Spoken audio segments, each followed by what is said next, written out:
এদি আন্দার কিছু দেওয়া যাবে না কি খেয়ার ওই খেয়ারগুলো ভাও দেওয়া লাগবে এই যে আজ এটি 3 জন এটি 2 জন মুই ভাই 6 জন তো আজকে বেশি কিছু করব নেই এরকম ব্লগ হয় নাই কারণ আজকে হচ্ছে প্রথম শাল পাতা দিয়ে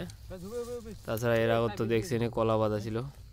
তো ভাত চলে যাচ্ছে একটু পরে মাংস আসবে তারপর খাওয়া দাওয়া চালু আমরা তো চালু করে দিয়েছি আগতে